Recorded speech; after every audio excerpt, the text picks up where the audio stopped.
এই জায়গাটা হলো একটি ধর্মীয় জায়গা এবং ধর্মীয় একটি ইমোশনাল কাজ করে, যে শিশু বাচ্চাদেরকে অনেক অভিভাবক মসজিদে নিয়ে আসে। এবার যদি ইমাম সাহেব অথবা কমিটির কেউ তাদেরকে কিছু বলে, সেখানে বিষয়টা তারা ধর্মীয় হিসাবে অন্যভাবে নেওয়ার চেষ্টা করে, যে আমার ছেলেকে মসজিদে আসতে নিষেধ করেছে, বাধা দিয়েছে। মৌলিকভাবে এ ব্যাপারে শরীয়তের শরঈ বিধানটা কি, এই ব্যাপারে আমরা যদি সহিহ বুখারী এবং মুসলিমের হাদিসের দিকে দৃষ্টিপাত করি, যে নবী আলাইহিস সালাতু ওয়াস সালাম সিজদায় গিয়েছেন, হযরত হাসান এবং হুসাইন রাদিয়াল্লাহু তাআলা আনহু নবীজির আপনার কাঁধের উপর উঠে আছেন, নবীজি সিজদাকে দীর্ঘায়িত করলেন।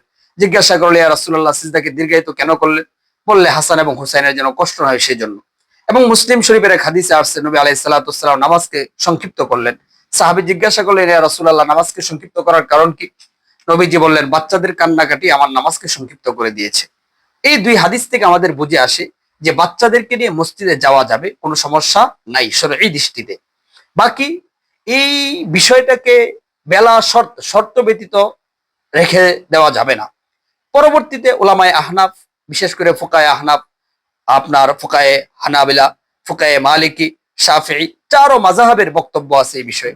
বিশেষভাবে আমরা উলামায়ে আহনাফের বক্তব্যটা জানবো, সেটা হলো যে যদি ডিস্টার্ব করে অথবা উল্টাপাল্টা করে, কান্নাকাটি করে, তাহলে অভিভাবকের উচিত একেবারে নাবালেগ বাচ্চাদেরকে মসজিদে না নিয়ে যাওয়াটাই উত্তম। আর যদি ডিস্টার্ব না করে, অপবিত্র না হয়, পবিত্র থাকে, তাহলে তাদেরকে নিয়ে যাওয়া যাবে, যদি আপনি নিশ্চিত থাকেন যে সে উল্টাপাল্টা করবে না। তারপরেও যদি হয়ে যায়, সেটা ভিন্ন বিষয়, আল্লাহ মাফ করবেন।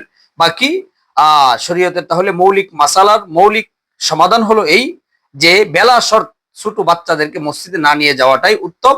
তবে যদি নিয়ে যাওয়ার দ্বারা তারা আপনার ডিস্টার্ব না করে, কারো সমস্যার কারণ না হয়, তাহলে তাদেরকে নিয়ে যাওয়া যাবে। আশা করি বুঝতে পেরেছেন। আল্লাহ পাক রব্বুল আলামিন আমাদেরকে শরঈ মেজাজে শরীয়তের উপর চলার তৌফিক নসিব করুক। নাসরুম মিনাল্লাহি ওয়া ফাতহুন করিব।